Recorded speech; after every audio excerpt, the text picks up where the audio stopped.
ਧੰਨ ਵਾਹਿਗੁਰੂ ਜੀਓ।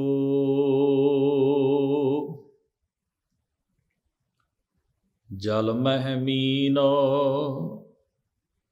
ਮਾਇਆ ਕੀ ਬੇਦੇ, ਦੀਪਕ ਪਤੰਗ ਮਾਇਆ ਕੇ ਛੇਦੇ।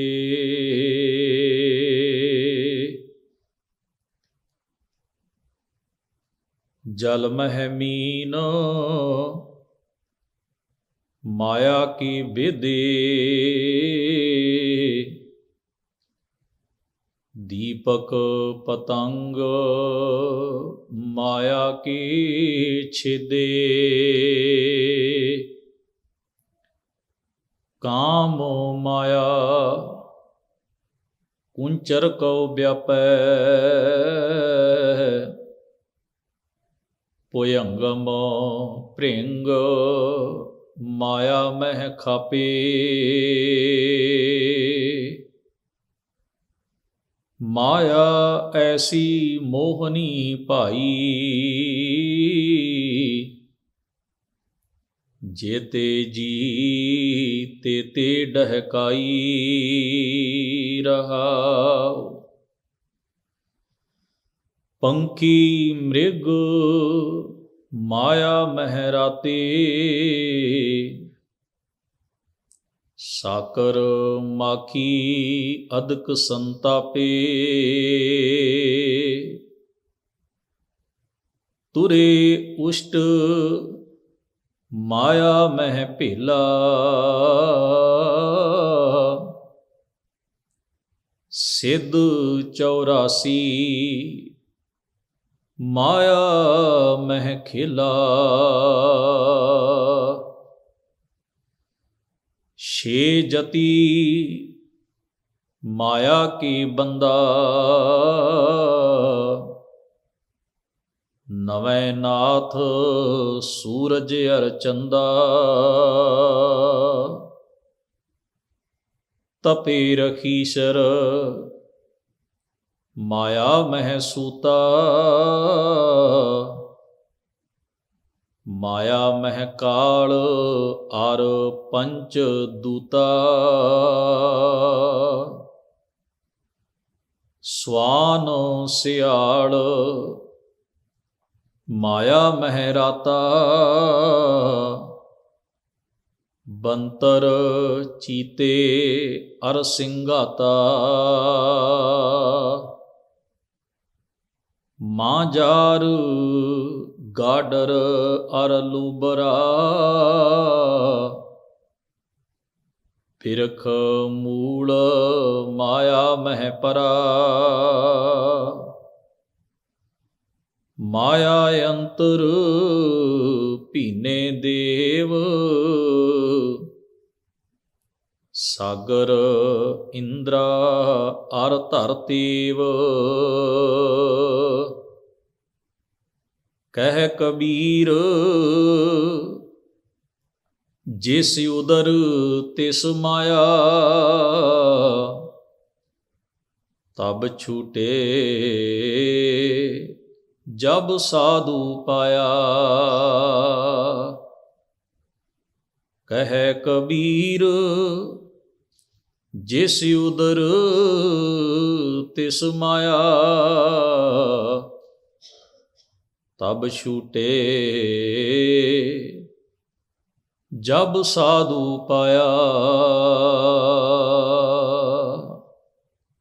ਵਾਹਿਗੁਰੂ ਜੀ ਕਾ ਖਾਲਸਾ, ਵਾਹਿਗੁਰੂ ਜੀ ਕੀ ਫਤਿਹ। ਪਰਮ ਸਨਮਾਨਯੋਗ ਗਰੀਬ ਨਵਾਜ ਸੱਚੇ ਪਾਤਸ਼ਾਹ ਧੰਨ ਧੰਨ ਸਤਿਗੁਰੂ ਗੁਰੂ ਗ੍ਰੰਥ ਸਾਹਿਬ ਮਹਾਰਾਜ ਜੀ ਦੇ ਪਾਵਨ ਦਰਬਾਰ ਦੀਆਂ ਹਾਜ਼ਰੀਆਂ ਭਰ ਰਹੀ ਗੁਰੂ ਸਵਾਰੀ ਸਾਧ ਸੰਗਤ ਜੀਓ, ਅਕਾਲ ਪੁਰਖ ਵਾਹਿਗੁਰੂ ਜੀ ਨੇ ਅਪਾਰ ਬਖਸ਼ਿਸ਼ ਕਿਰਪਾ ਕੀਤੀ ਹੈ। ਆਪਾਂ ਸਭਨਾਂ ਨੂੰ ਸਤ ਸੰਗਤ ਰੂਪ ਵਿੱਚ ਆਪਣੀ ਮੁਬਾਰਕ ਚਰਨ ਸ਼ਰਨ ਵਿੱਚ ਜੁੜ ਬੈਠਣ ਦਾ ਇਹ ਸੁਭਾਗ ਉੱਤਮ ਸਮਾਂ ਬਖਸ਼ਿਸ਼ ਕੀਤਾ ਹੈ। ਬੜੇ ਅਦਬ ਨਾਲ ਪ੍ਰੇਮ ਨਾਲ ਆਪ ਜੀ ਨੇ ਸਤਿਗੁਰੂ ਮਹਾਰਾਜ ਦੀ ਅੰਮ੍ਰਿਤਮਈ ਬਾਣੀ ਦੇ ਪਾਠ ਅਤੇ ਕੀਰਤਨ ਗੁਰੂ ਸਵਾਰਿਆਂ ਪਾਸੋਂ ਸਰਵਣ ਕਰਦਿਆਂ ਹੋਇਆਂ ਸਤਿਗੁਰੂ ਜੀ ਦੇ ਸ਼ਬਦ ਨਾਲ ਆਪਣੀ ਸੁਰਤ ਨੂੰ, ਆਪਣੇ ਮਨ ਨੂੰ ਜੋੜਨ ਦਾ ਇਹ ਯਤਨ ਅਤੇ ਉਪਰਾਲਾ ਕੀਤਾ ਹੈ। ਸਮਾਂ ਹੈ ਸਤਿਗੁਰੂ ਦੀ ਅੰਮ੍ਰਿਤਮਈ ਬਾਣੀ ਦੀ ਵਿਚਾਰ ਨਾਲ ਸਾਂਝ ਬਣਾਉਣ ਦਾ। ਭਗਤ ਕਬੀਰ ਸਾਹਿਬ ਜੀ ਦੀ ਪਾਵਨ ਬਾਣੀ ਨੂੰ ਆਪਾਂ ਲੜੀਵਾਰ ਇਹਨਾਂ ਰੋਜ਼ਾਨਾ ਦੇ ਦੀਵਾਨਾਂ ਵਿੱਚ ਪਰਮੇਸ਼ਰ ਜੀ ਦੀ ਬਖਸ਼ਿਸ਼ ਕੀਤੀ ਹੋਈ ਮਤ ਬੁੱਧ ਸਮਰੱਥਾ ਅਨੁਸਾਰ ਵਿਚਾਰਨ ਦਾ ਆਹਰ ਕਰਦੇ ਹਾਂ। ਇਸੇ ਲੜੀ ਤਹਿਤ ਭੈਰਵ ਰਾਗ ਦੇ ਵਿੱਚ ਦਰਜ ਭਗਤ ਕਬੀਰ ਸਾਹਿਬ ਜੀ ਦੀ ਬਾਣੀ ਦੀ ਆਪਾਂ ਵਿਚਾਰ ਕਰ ਰਹੇ ਹਾਂ। ਇਸ ਤੋਂ ਪਹਿਲਾਂ ਜਿਸ ਸ਼ਬਦ ਦੀ ਆਪਾਂ ਵਿਚਾਰ ਕੀਤੀ ਹੈ ਉਹ 11ਵਾਂ ਸ਼ਬਦ ਸੀ।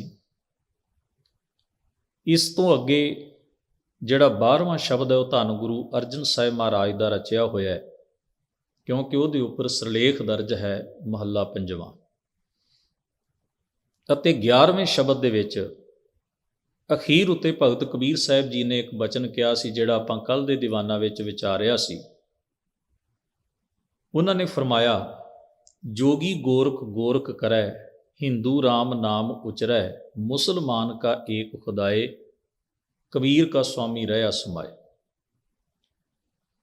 ਕਿਉਂਕਿ ਸਾਰੇ ਸ਼ਬਦ ਵਿੱਚ ਮੁੱਲਾ, ਕਾਜ਼ੀ, ਸੁਲਤਾਨ, ਇਹਨਾਂ ਨੂੰ ਨੇਕ ਰਾਹ 'ਤੇ ਚੱਲਣ ਵਾਸਤੇ ਭਗਤ ਕਬੀਰ ਸਾਹਿਬ ਮਹਾਰਾਜ ਨੇ ਇਸ ਸ਼ਬਦ ਵਿੱਚ ਪ੍ਰੇਰਣਾ ਅਤੇ ਉਪਦੇਸ਼ ਕੀਤਾ ਸੀ। ਮੁੱਲਾ ਸੋ ਜੋ ਮਨ ਸੁਣ ਲਰੈ। ਕਾਜ਼ੀ ਉਹ ਹੈ ਜਿਹੜਾ ਆਪਣੀ ਕਾਇਆ ਨੂੰ ਖੋਜਦਾ ਹੈ, ਭਾਵ ਆਪਣੇ ਅਸਤਿਤਵ ਸੱਚ ਨੂੰ, ਆਪਣੇ ਮੂਲ ਨੂੰ ਪਛਾਣਦਾ ਹੈ।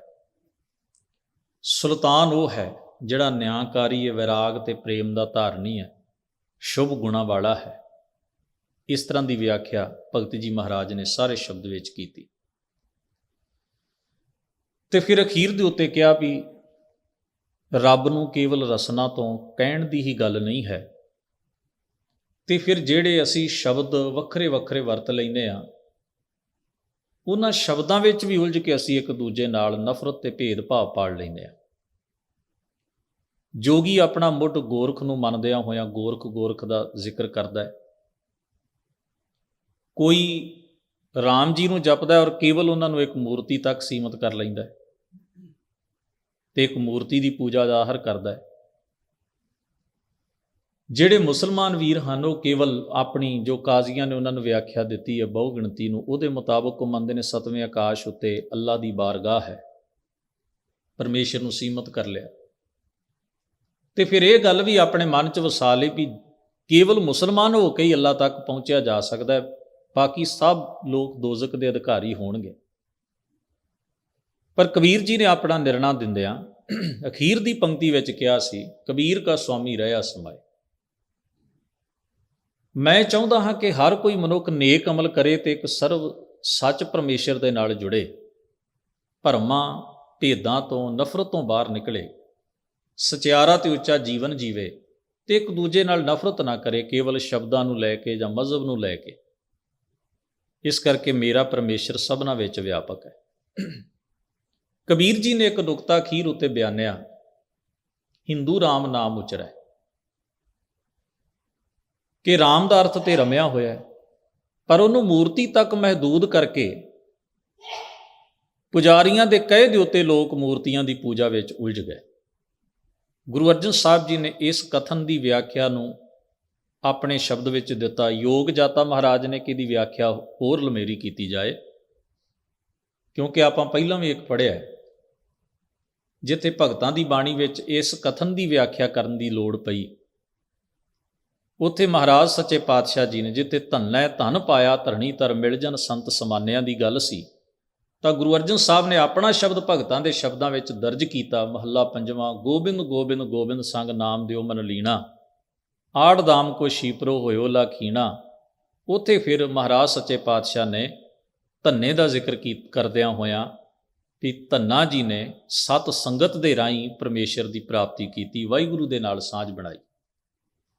ਤੋ ਇਹ ਸ਼ਬਦ ਵੀ ਮਹਾਰਾਜ ਨੇ ਵਿਆਖਿਆ ਰੂਪ ਵਿੱਚ ਰਚਿਆ, ਜੋ ਪਾਥਰ ਕੋ ਕਹਤੇ ਦੇਵ ਤਾਕੀ ਬਿਰਥਾ ਹੋਵੇ ਸੇਵ, ਜੋ ਪਾਥਰ ਕੀ ਪਾਈ ਪਾਏ ਤਾਕੀ ਘਾਲ ਜਾਈ ਜਾਏ। ਕੇਵਲ ਪੱਥਰ ਨੂੰ ਪੂਜੀ ਜਾਣਾ, ਉਹਦੇ ਅੱਗੇ ਸਿਰ ਝੁਕਾਈ ਜਾਣੇ, ਉਹਨੂੰ ਭੇਟਾਵਾਂ ਤੇ ਨਿਆਜ਼ਾਂ ਦੇਈ ਜਾਣੀਆਂ, ਭੋਗ ਲਵਾਈ ਜਾਣੇ, ਮਹਾਰਾਜ ਕਹਿੰਦੇ ਬੇਫਾਇਦਾ ਗੱਲ ਹੈ। ਰਹਾਉ ਦੇ ਬੰਦ ਵਿੱਚ ਕਿਹਾ, ਠਾਕੁਰ ਹਮਰਾ ਸਦ ਬੋਲੰਤਾ, ਸਰਬ ਜੀਆਂ ਕਹੋ ਪ੍ਰਭ ਦਾਨ ਦੇਤਾ। ਸਾਡਾ ਮਾਲਕ ਉਹ ਹੈ ਜਿਹੜਾ ਜੀਵਤ ਹੈ, ਚੇਤਨ ਸੱਤਾ ਹੈ, ਸਾਰਿਆਂ ਜੀਵਾਂ ਦੇ ਵਿੱਚ ਵਰਤ ਕੇ ਉਹ ਬੋਲ ਰਿਹਾ, ਕਿਰਿਆਸ਼ੀਲ ਹੈ, ਸਾਰੇ ਸੰਸਾਰ ਨੂੰ, ਸਾਰੇ ਬ੍ਰਹਿਮੰਡ ਨੂੰ ਆਪਣੀਆਂ ਦਾਤਾਂ ਨਾਲ ਉਹ ਨਿਵਾਜਣ ਵਾਲਾ ਹੈ। ਫਿਰ ਮਹਾਰਾਜ ਨੇ ਕਿਹਾ, ਅੰਤਰ ਦਿਓ ਨਾ ਜਾਣੈ ਅੰਧ। ਅੰਦਰ ਉਹ ਪ੍ਰਕਾਸ਼ ਰੂਪ ਪਰਮੇਸ਼ਰ ਹੈ, ਪਰ ਅਗਿਆਨੀ ਮਨੁੱਖ ਉਹਨੂੰ ਨਹੀਂ ਖੋਜਦਾ। ਭ੍ਰਮ ਕਾ ਮੋਇਆ ਪਾਵੈ ਫੰਦ। ਕਰਮ ਕਾਂਡਾਂ ਦੇ ਫਾਹ ਪਾਈ ਜਾਂਦਾ ਹੈ ਆਪਣੇ ਗਲ, ਭੁਲੇਖੇ 'ਚ ਪਿਆ ਹੋਇਆ। ਨਾ ਪਾਥਰ ਬੋਲੇ ਨਾ ਕਿਛ ਦੇ, ਫੋਕਟ ਕਰਮ ਨਿਫਲ ਹੈ ਸੇਵ। ਪੱਥਰ ਨੇ ਨਾ ਬੋਲਣਾ ਨਾ ਕੁਝ ਦੇਣਾ। ਇਹ ਸਾਰੇ ਕਿਰਿਆ ਕਲਾਪ ਕਰਮ ਕਾਂਡ ਵਿਅਰਥ ਨੇ। ਤੋ ਸਤਿਗੁਰੂ ਮਹਾਰਾਜ ਨੇ ਸ਼ਬਦ ਵਿੱਚ ਕਿਹਾ ਸੀ, ਉਦਾਹਰਣ ਦਿੰਦੇ ਆ ਵੀ ਜੇ ਮਿਰਤਕ ਕੋ ਚੰਦਨ ਚੜਾਵੇ ਉਸ ਤੇ ਕਹੋ ਕਵਨ ਫਲ ਪਾਵੇ। ਜੇ ਮਿਰਤਕ ਕੋ ਬਿਸ਼ਟਾ ਮਾਇ ਰੁਲਾਈ ਤਾਂ ਮਿਰਤਕ ਕਾ ਕਿਆ ਕਟ ਜਾਏ। ਮਰੇ ਨੂੰ ਕੋਈ ਫੁੱਲ ਚੜਾਈ ਜਾਏ, ਕੋਈ ਉਹਨੂੰ ਗੰਦਗੀ ਦੇ ਟੇ, ਉਹਨੂੰ ਕੀ ਫਰਕ ਪੈਂਦਾ ਹੈ? ਉਹਦੇ ਵਿੱਚ ਮਹਿਸੂਸ ਕਰਨ ਦੀ ਸੱਤਾ ਹੀ ਨਹੀਂ ਹੈ। ਜਦੋਂ ਤਾਂ ਸਤਿਗੁਰੂ ਨੇ ਕਿਹਾ, ਕਹਿਤ ਕਬੀਰ ਹੋਂ ਕਹੋ ਪੁਕਾਰ, ਸਮਝ ਦੇਖ ਸਾਕਤ ਗਵਾਰ। ਰੱਬ ਨਾਲੋਂ ਟੁੱਟੇ ਬੰਦੇ, ਮੈਂ ਤੈਨੂੰ ਪੁਕਾਰ ਕੇ ਕਹਿ ਰਿਹਾ, ਇਸ ਗੱਲ ਨੂੰ ਸਮਝ, ਵਿਚਾਰ ਤੇ ਆਪਣੇ ਭੀਤਰ ਹਿਰਦੇ ਵਿੱਚ ਇਸ ਗੱਲ ਦਾ ਚਿੰਤਨ ਕਰ ਤੇ ਇਹਨੂੰ ਵਸਾ। ਦੂਜੇ ਭਾਏ ਬਹੁਤ ਘਰ ਗਾਲੇ, ਪਰਮੇਸ਼ਰ ਤੋਂ ਵਿਛੜ ਕੇ ਬੜੇ ਹਿਰਦੇ ਕੁਰਾਏ ਪੈ ਗਏ ਹਨ। ਕੋਈ ਕਰਮ ਕਾਂਡ ਦੇ ਰਾਹੀਂ ਪੈ ਗਿਆ, ਕੋਈ ਵਿਸ਼ਿਆਂ ਵਿਕਾਰਾਂ 'ਚ ਪੈ ਗਿਆ। ਰਾਮ ਭਗਤ ਹੈ ਸਦਾ ਸੁਖਾਲੇ। ਜਿਹੜੇ ਰਾਮ ਦੇ ਭਗਤ ਨੇ, ਸਰਵ ਵਿਆਪਕ ਪਰਮੇਸ਼ਰ ਦੀ ਇਬਾਦਤ ਪ੍ਰੇਮਾ ਭਗਤੀ ਕਰਦੇ ਨੇ, ਉਹ ਆਤਮਿਕ ਸੁਖ ਪੁੰਚਦੇ ਨੇ। ਤੋ ਇਹ ਸ਼ਬਦ ਜਿਹੜਾ ਹੈ, ਇਹ 12ਵਾਂ ਸ਼ਬਦ ਹੈ। ਇਸ ਤੋਂ ਅੱਗੇ 13ਵਾਂ ਸ਼ਬਦ ਹੈ ਭਗਤ ਕਬੀਰ ਸਾਹਿਬ ਜੀ ਦਾ, ਜਿਸ ਦਾ ਆਪ ਜੀ ਨੇ ਹੁਣੇ ਹੀ ਪਾਠ ਸਰਵਣ ਕੀਤਾ ਹੈ। ਰਹਾਉ ਦੇ ਬੰਦ ਵਿੱਚ ਫਰਮਾਇਆ, ਮਾਇਆ ਐਸੀ ਮੋਹ ਨਹੀਂ ਭਾਈ, ਜੇਤੇ ਜੀ ਤੇਤੇ ਡਹਿਕਾਈ। ਗੁਰੂ ਗ੍ਰੰਥ ਸਾਹਿਬ ਮਹਾਰਾਜ ਦੀ ਅੰਮ੍ਰਿਤਮਈ ਬਾਣੀ ਵਿੱਚ ਮਾਇਆ ਦੀ ਬੜੀ ਪ੍ਰਬਲ ਵਿਆਖਿਆ ਮਹਾਰਾਜ ਨੇ ਥਾਂ ਪਰ ਥਾਂ ਐਕਸਪਲੇਨੇਸ਼ਨ ਵਿਆਖਿਆ ਕੀਤੀ। ਮਾਇਆ ਕੋਸ਼ਾਂ ਨੂੰ ਪੜ੍ਹੀਏ ਤਾਂ ਪ੍ਰਕਰਣ ਦੇ ਮੁਤਾਬਕ ਮਾਇਆ ਦੇ ਕਈ ਅਰਥ ਦਿੱਤੇ ਨੇ। ਮਾਇਆ ਮਾਂ ਦੇ ਅਰਥਾਂ 'ਚ ਵੀ ਆਉਂਦਾ ਹੈ। ਮਾਇਆ ਦਾ ਅਰਥ ਅਗਿਆਨਤਾ, ਅਵਿਦਿਆ ਵੀ ਹੈ। ਜਿਹੜਾ ਅਗਿਆਨ ਹੈ ਨਾ ਸਾਡੇ ਅੰਦਰ, ਇਹ ਵੀ ਮਾਇਆ ਹੈ। ਵੈਸੇ ਅਸੀਂ ਮਾਇਆ ਦੇ ਅਰਥਾਂ ਨੂੰ ਕੇਵਲ ਪੈਸੇ ਜਾਂ ਕਰੰਸੀ ਤੱਕ ਸੀਮਿਤ ਕਰਦੇ, ਵੀ ਮਾਇਆ, ਇੰਨੀ ਮਾਇਆ ਆਈ, ਇੰਨੀ ਮਾਇਆ ਗਈ, ਇੰਨੀ ਮਾਇਆ ਮਿਲ ਗਈ, ਇਹਦੀ ਮਾਇਆ ਚਲੀ ਗਈ। ਸਤਿਗੁਰੂ ਕਹਿੰਦੇ ਨੇ ਦੇਹੀ ਵੀ ਮਾਇਆ ਹੈ। ਜੋ ਕੁਝ ਤੁਸੀਂ ਵੇਖ ਰਹੇ ਹੋ ਸਭ ਮਾਇਆ ਹੈ। ਤੁਹਾਡੀ ਸੁਰਤ ਵਿੱਚ ਜਿਹੜਾ ਅਗਿਆਨ ਹੈ, ਇਹ ਵੀ ਮਾਇਆ ਹੈ। ਮਾਇਆ ਦਾ ਅਰਥ ਪ੍ਰਕਿਰਤਕ ਸੁਭਾਅ ਵੀ ਹੈ, ਰਜੋ ਤਮੋ ਸਤੋ। ਤੇ ਜਦੋਂ ਅਸੀਂ ਗੁਰੂ ਗ੍ਰੰਥ ਸਾਹਿਬ ਜੀ ਦੀ ਬਾਣੀ ਨੂੰ ਪੜ੍ਹਦੇ ਹਾਂ, ਪ੍ਰਕਰਣ ਮੁਤਾਬਕ ਮਾਇਆ ਦੇ ਸਤਿਗੁਰੂ ਜੀ ਅਰਥ ਕਰਦੇ ਨੇ, ਵੀ ਜਿਹੋ ਜਿਹਾ ਕੰਟੈਕਸਟ ਹੈ, ਉਹੋ ਜਿਹਾ ਅਰਥ ਮਹਾਰਾਜ ਮਾਇਆ ਦਾ ਦੱਸਦੇ ਨੇ। ਇੱਥੇ ਭਗਤ ਜੀ ਨੇ ਕਾਫੀ ਕੁਝ ਗਿਣਿਆ ਇਹ ਸਾਰੇ ਸ਼ਬਦ ਵਿੱਚ। ਤੇ ਰਹਾਉ ਦੇ ਬੰਦ ਵਿੱਚ ਕਿਹਾ, ਮਾਇਆ ਐਸੀ ਮੋਹ ਨਹੀਂ ਭਾਈ। ਮਾਇਆ ਇੰਨੀ ਪ੍ਰਬਲ ਹੋ ਕੇ ਜੀਵ ਨੂੰ ਵਿਆਪੀ ਹੈ, ਮਨ ਨੂੰ ਮੋਹ ਲੈਣ ਵਾਲੀ, ਖਿੱਚ ਪਾਉਂਦੀ ਹੈ। ਉਹਦਾ ਮਤਲਬ ਕੀ ਹੈ? ਵੀ ਤ੍ਰਿਸ਼ਨਾ ਦੇ ਰੂਪ 'ਚ ਮਾਇਆ ਮਨ ਨੂੰ ਖਿੱਚਦੀ ਹੈ, ਕਾਮ ਦੇ ਰੂਪ ਵਿੱਚ, ਕ੍ਰੋਧ ਦੇ ਰੂਪ ਵਿੱਚ, ਵਾਸ਼ਨਾ ਦੇ ਰੂਪ ਵਿੱਚ ਮਨ ਖਿੱਚਿਆ ਜਾਂਦਾ ਹੈ। ਉਹਨੂੰ ਸਤਿਗੁਰੂ ਨੇ ਬਾਣੀ ਵਿੱਚ ਬੜੇ ਸੁੰਦਰ ਸ਼ਬਦਾਂ 'ਚ ਡਿਫਾਈਨ ਕੀਤਾ।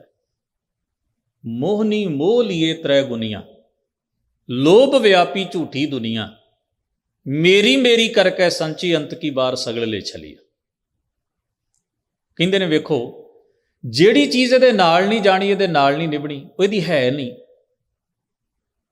ਉਹ ਉਹਨੂੰ ਮੇਰੀ ਮੇਰੀ ਮੇਰੀ ਮੇਰੀ ਕਰਦਿਆਂ ਆਪਣੀ ਜ਼ਿੰਦਗੀ ਦਾ ਸਮਾਂ ਜਿਹੜਾ ਹੈ ਉਹ ਇਸ ਤਰ੍ਹਾਂ ਬਤੀਤ ਕਰਦਾ। ਹੁਣ ਜੀਂਦਾ ਤੇ ਭੁਲੇਖੇ 'ਚ ਹੀ ਹੈ ਨਾ। ਜੇ ਤੁਸੀਂ ਇਹ ਸਾਰੀ ਗੱਲ ਦੀ ਖੋਜ ਪੜਤਾਲ ਕਰੋ ਵੀ ਅਸੀਂ ਸਾਰੇ ਜੀ ਤੇ ਭੁਲੇਖੇ ਵਿੱਚ ਹੀ ਰਹੇ ਹਾਂ ਨਾ, ਵੀ ਮੇਰਾ ਹੈ, ਮੇਰਾ ਹੈ, ਮੇਰਾ ਹੈ। ਅੱਛਾ, ਉਹੀ ਚੀਜ਼ਾਂ ਮੇਰੇ ਤੋਂ ਪਹਿਲਾਂ ਕਿਸੇ ਦੇ ਕੋਲ ਸਨ, ਉਹ ਕਹਿੰਦਾ ਸੀ ਮੇਰਾ ਹੈ, ਉਹ ਆਪ ਤੁਰ ਗਿਆ। ਜੋ ਤਨ ਉਪਜਿਆ ਸੰਗ ਹੀ ਸੋ ਵੀ ਸੰਗ ਨਾ ਹੋਇਆ। ਉਹਦੀ ਤਾਂ ਆਪਣੀ ਦੇਹੀ ਵੀ ਉਹਦਾ ਸਾਥ ਨਾ ਦੇ ਸਕੀ, ਪਰਿਵਰਤਨਸ਼ੀਲ ਸੀ।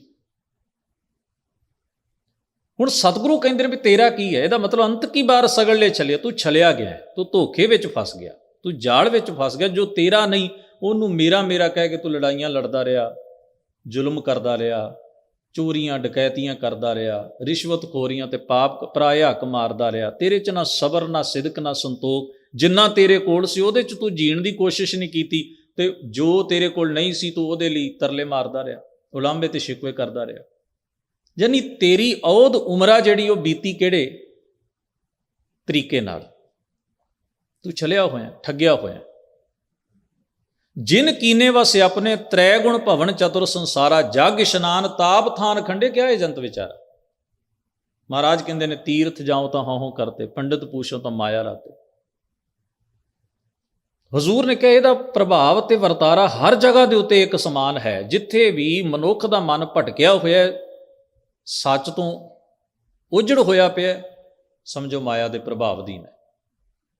ਤਾਂ ਕਬੀਰ ਜੀ ਮਹਾਰਾਜ ਕਹਿੰਦੇ ਨੇ ਮਾਇਆ ਐਸੀ ਮੋਹਣੀ, ਮੋਹਣੀ ਦਾ ਮਤਲਬ ਮਨ ਨੂੰ ਖਿੱਚ ਪਾਉਣ ਵਾਲੀ। ਇੱਕ ਤਰੰਗਾਂ ਨੇ ਨਾ ਅੰਦਰ, ਵੇਵਸ ਤੁਹਾਡੇ ਮਨ 'ਚ ਖਿਆਲ ਫੁਰਨੇ ਪੈਦਾ ਹੁੰਦੇ, ਮੇਰਾ ਹੈ, ਵਾਸ਼ਨਾ, ਕਾਮ ਦੀ ਆ ਜਾਏ, ਕ੍ਰੋਧ ਦੀ ਆ ਜਾਏ, ਲੋਭ ਮੋਹ ਹੰਕਾਰ, ਦ્વੈਸ਼ ਈਰਖਾ ਤ੍ਰਿਸ਼ਨਾ, ਸਭ ਕੁਝ ਇਹ ਮਾਇਆ ਸਰੂਪ ਹੈ। ਜੇਤੇ ਜੀ ਤੇ ਜਿੰਨੇ ਵੀ ਜੀ ਨੇ ਸਾਰੇ ਕਿਸੇ ਨਾ ਕਿਸੇ ਔਗਣ ਵਸ ਪੈ ਕੇ ਆਪਣਾ ਜੀਵਨ ਤਬਾਹ ਕਰ ਲੈਂਦੇ। ਉਹਨਾਂ ਨੂੰ ਲੱਗਦਾ ਵੀ ਉਹੀ ਸਾਰਾ ਕੁਝ ਹੈ। ਕੁਝ ਉਦਾਹਰਨਾਂ ਮਹਾਰਾਜ ਨੇ ਦਿੱਤੀਆਂ ਸਾਰੇ ਸ਼ਬਦ ਵਿੱਚ। ਪਹਿਲਾਂ ਕਹਿੰਦੇ ਜਲ ਮੈਂ ਮੀਨ ਮਾਇਆ ਕੇ ਵਿਧ। ਮੱਛੀ ਪਾਣੀ ਦੇ ਵਿੱਚ ਰਹਿੰਦੀ ਹੈ, ਉਹਦੇ ਵਿੱਚੋਂ ਖੁਰਾਕ ਖਾਂਦੀ ਹੈ, ਪਰ ਮੱਛੀ ਨੂੰ ਫੜਨ ਵਾਲਾ ਜਿਹੜਾ ਝੀਵਰ ਮੇਲਿਓ ਜਾਲ ਹੈ, ਉਹਨੇ ਕੀ ਕੀਤਾ ਵੀ ਕੁੰਡੀ ਦੇ ਵਿੱਚ ਨਾ ਮਾਸ ਦਾ ਟੁਕੜਾ ਲਾ ਕੇ ਤੇ ਉਹਨੇ ਪਾਣੀ 'ਚ ਵਾਇਆ ਆਪਣੀ ਆਦਤ ਮੁਤਾਬਕ ਮਾਸ ਨੂੰ ਖਾਣ ਲਈ। ਮੱਛੀ ਨੇ ਜਿਉਂ ਹੀ ਆਪਣੇ ਮੂੰਹ ਦੇ ਵਿੱਚੋਂ ਮਾਸ ਦਾ ਟੁਕੜਾ ਪਾਇਆ, ਉਹ ਕੁੰਡੀ ਉਹਦੇ ਮੂੰਹ ਵਿੱਚ ਅੜ ਗਈ। ਜੋ ਕੁੰਡੀ ਭਾਰੀ ਹੋਈ ਤੇ ਮੱਛੀਆਂ ਫੜਨ ਵਾਲੇ ਨੇ ਕੁੰਡੀ ਬਾਹਰ ਖਿੱਚ ਲਈ। ਖੁਦ ਖਾਣਾ ਚਾਹੁੰਦੀ ਹੈ ਮਾਸ ਦਾ ਟੁਕੜਾ, ਪਰ ਖੁਦ ਹੀ ਕਿਸੇ ਦੀ ਖੁਰਾਕ ਬਣ ਗਈ। ਉਹਨੂੰ ਲੱਗਿਆ ਮੇਰੀ ਖੁਰਾਕ ਹੈ, ਮੈਂ ਇਸ ਨੂੰ ਗ੍ਰਹਿਣ ਕਰਾਂ, ਇੰਨੀ ਸੌਖੀ ਲੱਭ ਰਹੀ ਹੈ। ਮਾਸ ਦਾ ਟੁਕੜਾ ਲਮਕ ਰਿਹਾ, ਪਾਣੀ 'ਚ ਤੈਰ ਰਿਹਾ, ਪਰ ਛਲੀ ਗਈ। ਉਦਾਹਰਣ ਦਿੱਤੀ ਹੈ। ਕਹਿੰਦੇ ਨੇ ਮਨੁੱਖ ਨਾਲ ਵੀ ਕਈ ਵਾਰ ਇਸ ਤਰ੍ਹਾਂ ਹੀ ਹੁੰਦਾ ਹੈ। ਜਾਂਦਾ ਉਹ ਇਸ ਕਰਕੇ ਉਹ ਕੋਸ਼ਿਸ਼ ਇਹ ਕਰਦਾ ਹੈ ਮੇਰਾ ਪਦਾਰਥ ਹੋ, ਮੈਂ ਲੋਭ ਕਰ ਲਵਾਂ, ਮੈਂ ਤ੍ਰਿਸ਼ਨਾਲੂ ਹੋ ਜਾਵਾਂ, ਮੈਂ ਹੱਕ ਮਾਰ ਲਵਾਂ। ਅੰਦਰ ਭਟਕਦਾ ਰਹਿੰਦਾ, ਔੜਦਾ ਦੌੜਦਾ। ਉਹ ਕੁੰਡੀ ਦੇ ਵਿੱਚ ਮੱਛੀ ਦੇ ਫਸਣ ਵਾਂਗ ਆਪਣੇ ਆਪ ਨੂੰ ਲੋਭ ਦੇ ਵਿੱਚ ਫਸਾਈ ਜਾਂਦਾ। ਉਹ ਫਿਰ ਅੰਦਰ ਇੱਕ ਸਰਕਲ ਬਣ ਜਾਂਦਾ, ਉਹ ਮੁੱਕਦਾ ਹੀ ਨਹੀਂ। ਬਿਰਤੀ ਲੋਭੀ ਹੋ ਜਾਂਦੀ ਹੈ। ਫਿਰ ਐਸੇ ਮਨੁੱਖ ਬਾਰੇ ਕਿਸੇ ਨੇ ਕਿਹਾ, ਕਹਿੰਦੇ ਇਹਨੂੰ ਸੋਨਾ ਦੇ ਦਿਓ ਨਾ, ਸੋਨਾ, ਪੱਥਰਾਂ ਦੇ ਢੇਰ ਤੇ ਬੈਠੇ ਨੂੰ ਤੁਸੀਂ ਸੋਨਾ ਦੇ ਦਿਓ, ਇਹਨੇ ਤਾਂ ਵੀ ਰੁੱਸ ਪੈਣਾ। ਆਖੇਗਾ ਤੁਸੀਂ ਮੈਨੂੰ ਹੀਰੇ ਕਿਉਂ ਨਹੀਂ ਦਿੱਤੇ। ਅਜੀਬ ਗੱਲ ਹੈ।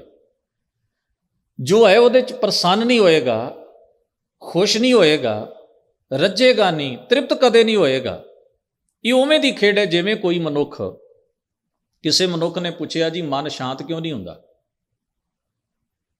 ਕਿਸੇ ਨੇਕ ਆਦਮੀ ਨੂੰ, ਤਾਂ ਉਹਨੇ ਕਿਹਾ ਵੀ ਜੇ ਬਾਲਟੀ ਦਾ, ਭਾਂਡੇ ਦਾ ਥੱਲਾ ਨਾ ਹੋਵੇ ਤੇ ਉਹਨੂੰ ਉੱਤੋਂ ਲੱਜ ਬੰਨ੍ਹ ਕੇ ਖੂਹ 'ਚ ਲਮਕਾਈਏ, ਉਹ ਬਾਲਟੀ ਪਾਣੀ ਦੇ ਵਿੱਚ ਡਿੱਗ ਪਵੇ, ਫਿਰ ਤੁਸੀਂ ਲੱਜ ਨਾਲ ਉਹਨੂੰ ਖਿੱਚੋ, ਕਿੰਨਾ ਪਾਣੀ ਬਾਹਰ ਆਏਗਾ।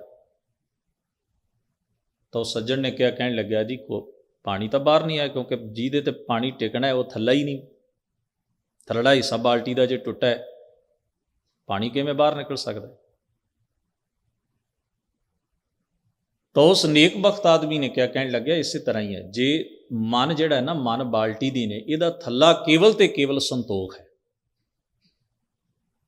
ਸ਼ੁਕਰ ਹੈ। ਉਹ ਥੱਲਾ ਨਾ ਹੋਵੇ ਤੇ ਤੁਸੀਂ ਲੱਜ ਵਾਉਂਦੇ ਰਹਿੰਦੇ ਹੋ ਸਾਰੀ ਉਮਰ, ਪਦਾਰਥਾਂ ਨਾਲ ਇਹਨੂੰ ਰਜਾਉਣ ਦੀ ਕੋਸ਼ਿਸ਼ ਕਰਦੇ ਰਹਿੰਦੇ ਹੋ।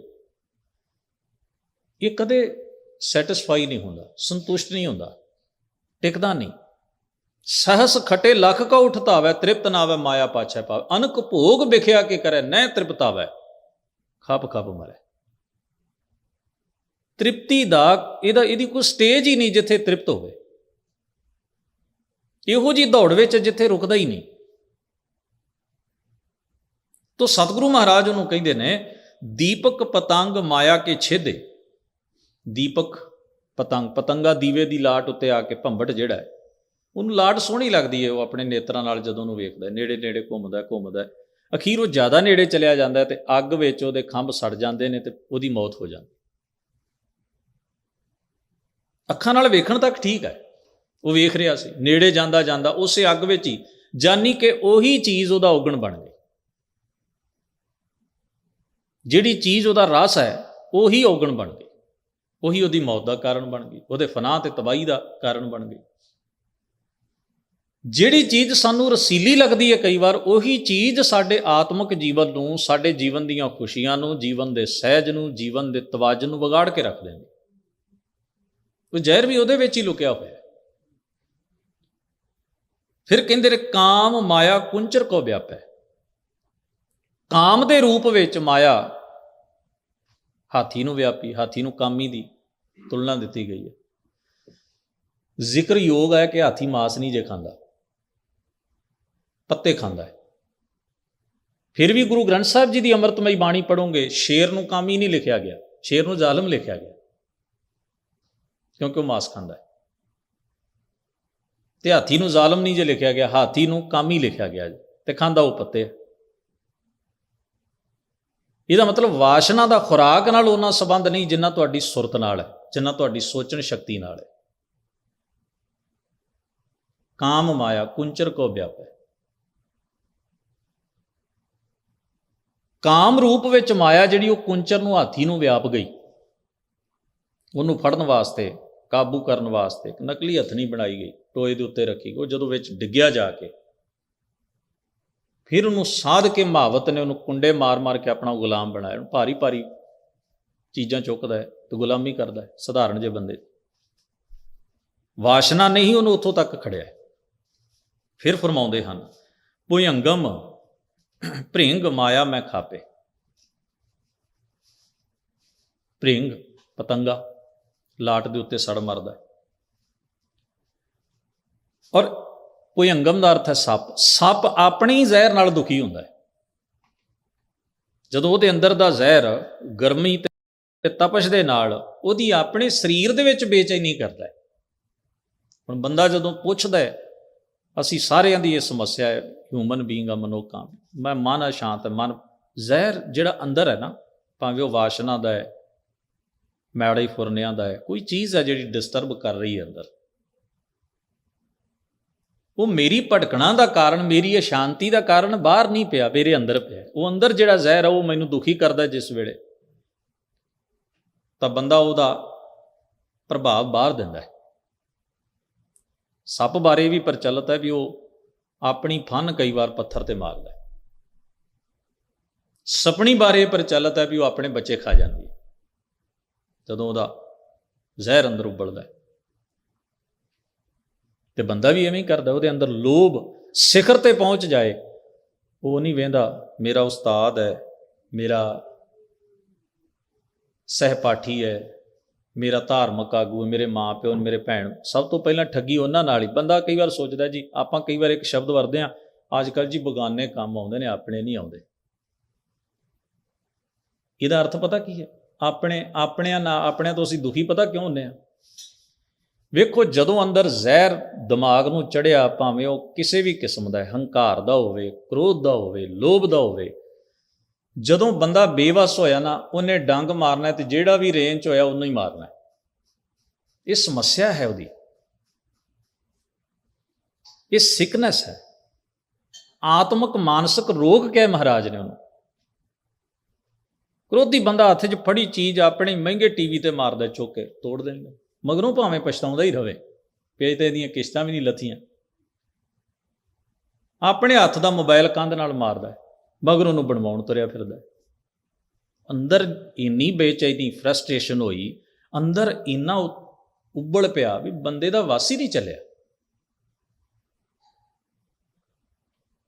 ਉਹਨੇ ਕੀ ਕਰ ਲੈਣਾ, ਕਿਹੜੇ ਵੇਲੇ ਉਹਨੂੰ ਅੰਦਰ ਜਿਹੜਾ ਸ਼ੈਤਾਨ ਵੱਜਾ ਜਦੋਂ ਖੁੱਲ੍ਹਦਾ, ਇਹਦਾ ਆਪਣਾ ਜ਼ੋਰ ਨਹੀਂ ਚੱਲਦਾ ਤੇ ਜਿੰਨੇ ਆਲੇ ਦੁਆਲੇ ਸਾਰਿਆਂ ਨੂੰ ਲੈ ਬੈਠਦਾ। ਸਤਿਗੁਰੂ ਸੱਚੇ ਪਾਤਸ਼ਾਹ ਫਰਮਾਉਂਦੇ ਨੇ, ਪੰਖੀ ਮ੍ਰਿਗ ਮਾਇਆ ਮੈਂ ਰਾਤੇ। ਕੀ ਪੰਖੀ ਨੇ? ਚੋਗਾ ਚੁਗਣ ਦੀ ਉਮੀਦ ਵਿੱਚ ਜਦੋਂ ਚੋਗਾ ਚੁਗਣ ਜਾਂਦੇ ਨੇ ਤੇ ਜਾਲ 'ਚ ਫਸ ਜਾਂਦੇ ਨੇ। ਮ੍ਰਿਗ ਹਿਰਨ ਨੂੰ ਕਹਿ ਕੰਢੇੜੇ ਦਾ ਨਾਦ ਸੁਣਦਾ ਸੁਣਦਾ ਇਹ ਵੀ ਭੁੱਲ ਜਾਂਦਾ ਵੀ ਮੈਨੂੰ ਫਾਉਣ ਵਾਸਤੇ ਕਿਤੇ ਆਵਾਜ਼ ਤਾਂ ਨਹੀਂ ਕੱਢੀ ਜਾ ਰਹੀ। ਫਿਰ ਕਹਿੰਦੇ ਨੇ ਸਾਕਰ ਮਾਖੀ ਅਦਕ ਸੰਤਾਪੇ। ਮੱਖੀ ਮਿੱਠਾ ਮਰਨਾ। ਮੱਖੀ ਗੁੜ ਦੇ ਉੱਤੇ ਆ ਕੇ ਬੈਠੀ, ਗੁੜ ਗਿੱਲਾ ਸੀ, ਉਹਦੇ ਵਿੱਚ ਉਹਦੇ ਖੰਭ ਚਿਪਕ ਗਏ, ਮਰ ਗਈ। ਖਾਣ ਆਈ ਸੀ ਮਿੱਠਾ, ਗਵਾ ਬੈਠੀ ਜਾਨ। ਜਾਨੀ ਕਿ ਮਹਾਰਾਜ ਇਹ ਕੇਵਲ ਉਦਾਹਰਨਾਂ ਦੇ ਰਹੇ ਨੇ ਵੀ ਮਨੁੱਖ ਕਈ ਵਾਰ ਵਾਸ਼ਨਾ ਦੀ ਪੂਰਤੀ ਵਾਸਤੇ ਆਪਣਾ ਜੀਵਨ ਲਾ ਦਿੰਦਾ ਹੈ, ਇੰਨਾ ਉਹਦੇ 'ਚ ਫਸ ਜਾਂਦਾ ਹੈ, ਸਾਰੇ ਦਰਵਾਜ਼ੇ ਉਹਨੂੰ ਬੰਦ ਮਿਲਦੇ ਨੇ, ਉਹ ਤੋਂ ਨਿਕਲਿਆ ਨਹੀਂ ਜਾਂਦਾ। ਨਾ ਉਹਦੀ ਜ਼ਿੰਦਗੀ ਦੇ ਵਿੱਚ ਕੋਈ ਰਸ ਰਹਿੰਦਾ ਹੈ, ਨਾ ਸੰਤੁਸ਼ਟੀ ਰਹਿੰਦੀ ਹੈ, ਨਾ ਸਬਰ ਰਹਿੰਦਾ ਹੈ। ਉਹ ਆਪਣੇ ਔਗਣਾਂ ਦੀਆਂ ਜੰਜੀਰਾਂ ਵਿੱਚ ਹੀ ਬੱਝ ਕੇ ਕੈਦ ਭੋਗ ਕੇ ਜਹਾਨੋਂ ਤੁਰ ਜਾਂਦਾ। ਫਿਰ ਅੱਗੇ ਫਰਮਾਉਂਦੇ ਹਨ, ਤੁਰੇ ਉਸ਼ਟ ਮਾਇਆ ਮੈਂ ਭੇਲਾ, ਰਚੇ ਹੋਏ ਤੁਰੇ ਘੋੜੇ ਉਸ਼ਟ ਊਠ, ਸਿੱਧ 84 ਮਾਇਆ ਮੈਂ, 84 ਸਿੱਧ ਵੀ ਮਹਾਰਾਜ ਕਹਿੰਦੇ ਨੇ ਮਾਇਆ ਦੀ ਖੇਡ ਵਿੱਚ ਹੀ ਨੇ। ਵੇਖੋ ਕਮਾਲ ਦੀ ਗੱਲ ਹੈ, ਮਹਾਰਾਜ ਨੇ 84 ਸਿੱਧਾਂ ਨੂੰ ਵੀ ਇਸੇ ਸ਼੍ਰੇਣੀ ਦੇ ਵਿੱਚ ਰੱਖ ਲਿਆ ਵੀ 84 ਸਿੱਧ ਵੀ ਮਾਇਆ ਦੇ ਵਿੱਚ ਹੀ ਰਚੇ ਨੇ। ਤੇ ਅੱਗੇ ਜਾ ਕੇ ਭਾਵ ਉਹ ਵੀ ਮਨੁੱਖੀ ਕਮਜ਼ੋਰੀਆਂ ਤੋਂ ਉੱਪਰ ਨਹੀਂ ਉੱਠ ਸਕੇ। ਫਿਰ ਸਹਿ ਮਹਾਰਾਜ ਜੀ ਕਹਿੰਦੇ ਨੇ, ਛੇ ਜਤੀ ਮਾਇਆ ਕੇ ਬੰਦਾ, ਮਾਇਆ 'ਚ ਬੱਝੇ ਹੋਏ ਨੇ ਛੇ ਦੇ ਛੇ ਜਤੀ ਮੰਨੇ ਗਏ ਨੇ ਭਾਰਤ ਦੇ ਅੰਦਰ। ਭੈਰੋ ਹੈ, ਹਨੂਮਾਨ ਹੈ, ਲਛਮਣ ਹੈ, ਗੋਰਖ ਹੈ, ਭੀਸ਼ਮ ਹੈ, ਦੱਤ ਹੈ, ਇਹ ਛੇ ਜਤੀ ਮੰਨੇ ਗਏ। ਮਹਾਰਾਜ ਨੇ ਕਿਹਾ ਵੀ ਮਾਇਆ 'ਚ ਗ੍ਰਸਤ ਹੈ, ਮਾਇਆ ਦੀਆਂ ਕਮਜ਼ੋਰੀਆਂ ਤੋਂ ਮੁਕਤ ਨਹੀਂ ਹੋ ਪਾਏ। ਫਿਰ ਮਹਾਰਾਜ ਕਹਿੰਦੇ ਨੇ, ਨਵੇਂ ਨਾਥ ਸੂਰਜ ਅਰ ਚੰਦਾ, ਨੌ ਨਾਥ ਗੋਰਖ ਆਦਿਕ ਭਗੀਰਥ ਆਦਿ, ਇਹ ਸਾਰੇ 9 ਦੇ 9 ਨਾਥ ਜੋਗੀਆਂ ਦੇ ਸਿੱਧਾਂ ਦੇ। ਕੀ ਸੂਰਜ ਤੇ ਕੀ ਉਹਨਾਂ ਨੂੰ ਦੇਵਤਾ ਜੋ ਮੰਨਿਆ ਜਾਂਦਾ, ਸੂਰਜ ਤੇ ਚੰਦਰਮਾ ਨੂੰ। ਤੇ ਕਹਾਣੀਆਂ ਵੀ ਪੁਰਾਣਾਂ ਦੇ ਵਿੱਚ ਹੀ ਉਹਨਾਂ ਦੇ ਪੈਰੋਕਾਰਾਂ ਨੇ ਲਿਖੀਆਂ ਵੀ ਸੂਰਜ ਨੇ ਇਸ ਤਰ੍ਹਾਂ ਕੀਤਾ ਤੇ ਚੰਦਰਮਾ ਨੇ ਆਹ ਪਾਪ ਕੀਤਾ। ਮਹਾਰਾਜ ਕਹਿੰਦੇ ਫਿਰ ਮਾਇਆ ਤੋਂ ਮੁਕਤ ਕਿਵੇਂ ਹੋਏ? ਤਪੇ ਰਖੀਸ਼ਰ ਮਾਇਆ ਮਹਿਸੂਤਾ, ਤਪ ਸਾਧਨ ਵਾਲੇ, ਸਾਨੂੰ ਰਿੱਧੀਆਂ ਮਿਲ ਜਾਣ, ਸਿੱਧੀਆਂ ਮਿਲ ਜਾਣ, ਸਾਡੇ 'ਚ ਤਾਕਤ ਆ ਜਾਏ, ਅਸੀਂ ਗਾਇਬ ਹੋ ਜਾਈਏ। ਤਪ ਦਾ ਮਤਲਬ ਤੁਸੀਂ ਇਹ ਤਾਕਤ ਪਾ ਕੇ ਸੱਚਮੁੱਚ ਖੁਸ਼ ਹੋ ਜਾਓਗੇ।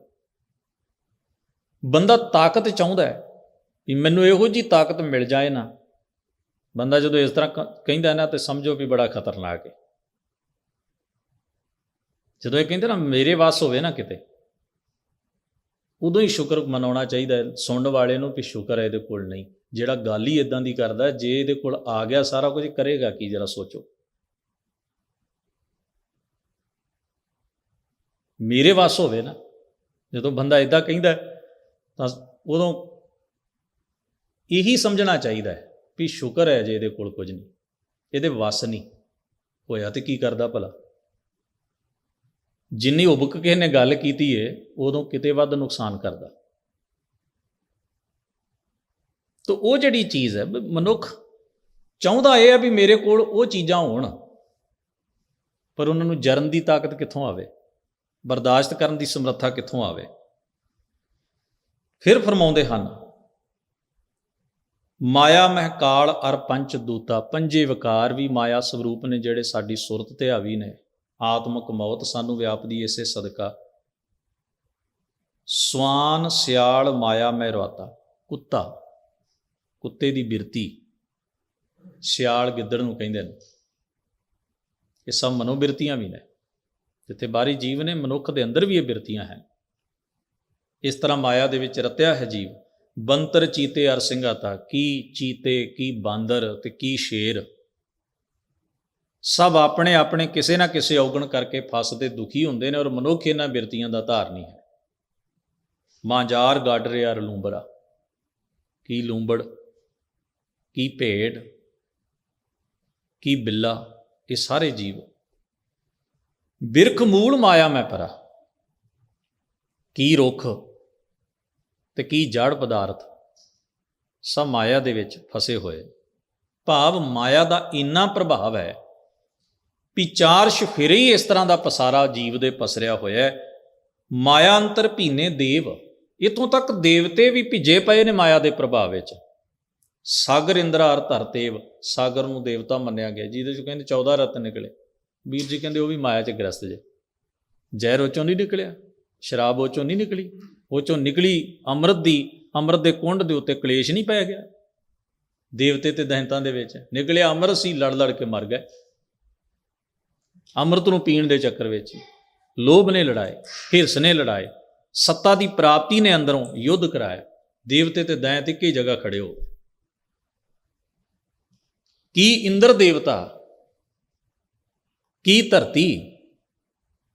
ਫਿਰ ਅੱਗੇ ਕਹਿੰਦੇ ਨੇ ਕਹਿ ਕਬੀਰ ਜਿਸ ਉਦਰ ਤੇ ਸਮਾਇਆ। ਕਬੀਰ ਜੀ ਮਹਾਰਾਜ ਕਹਿੰਦੇ ਜਿਹਨੂੰ ਢਿੱਡ ਲੱਗਾ ਹੈ ਨਾ ਪਿਆਰਿਓ, ਉਹਨੂੰ ਮਾਇਆ ਵਿਆਪਦੀ ਹੈ ਕਿਸੇ ਨਾ ਕਿਸੇ ਰੂਪ ਵਿੱਚ।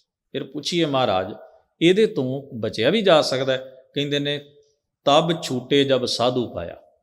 ਤਦੋਂ ਛੁੱਟਦਾ ਹੈ ਜੀਵ, ਭਾਵ ਇਹਦੀ ਨੈਗੇਟਿਵਿਟੀ ਤੋਂ ਤਦੋਂ ਮੁਕਤ ਹੁੰਦਾ ਹੈ ਜਦੋਂ ਗੁਰੂ ਦੀ ਦਿੱਤੀ ਹੋਈ ਗਿਆਨ ਰੂਪ ਜੁਗਤ, ਉਪਦੇਸ਼ ਰੂਪ ਜੁਗਤ ਦੀ ਕਮਾਈ ਕਰਦਾ। ਜ਼ੋਰ ਨਾਲ ਨਹੀਂ, ਜੁਗਤ ਨਾਲ ਛੁੱਟਿਆ ਜਾ ਸਕਦਾ ਹੈ। ਤੇ ਜੁਗਤ ਦਾ ਮਾਲਕ ਹੈ ਸਾਧੂ ਗੁਰੂ, ਜੁਗਤ ਦਾ ਮਾਲਕ ਹੈ ਸੱਚਾ ਸਤਿਗੁਰੂ, ਜੋ ਆਪਣੇ ਉਪਦੇਸ਼ ਤੇ ਆਪਣੀ ਮੱਤ ਦੇ ਨਾਲ ਸਾਡੀ ਸੁਰਤ ਤੋਂ ਮਾਇਆ ਦੀ ਪਾਹ ਲਾ ਦਿੰਦਾ ਹੈ। ਸਾਹਿਬ ਕਿਰਪਾ ਕਰਨ ਹੁਜ਼ੂਰ ਜੀ ਦਾ ਇਹ ਮੁਬਾਰਕ ਸ਼ਬਦ ਸਾਡੇ ਸਭਨਾਂ ਦੇ ਮਨ ਹਿਰਦੇ ਵਿੱਚ ਵਸੇ। ਗਰੀਬ ਨਵਾਜ਼ ਹੋਈਆਂ ਭੁੱਲਾਂ ਚੁੱਕਾਂ ਦੀ ਖਿਮਾ ਬਖਸ਼ਣ। ਆਪ ਸਾਰਿਆਂ ਦਾ ਧੰਨਵਾਦ। ਅਦਬ ਸਹਿਤ ਗੁਰੂ ਫਤਿਹ ਨਾਲ ਸਾਂਝ ਬਣਾਓ ਜੀ। ਵਾਹਿਗੁਰੂ ਜੀ ਕਾ ਖਾਲਸਾ, ਵਾਹਿਗੁਰੂ ਜੀ ਕੀ ਫਤਿਹ।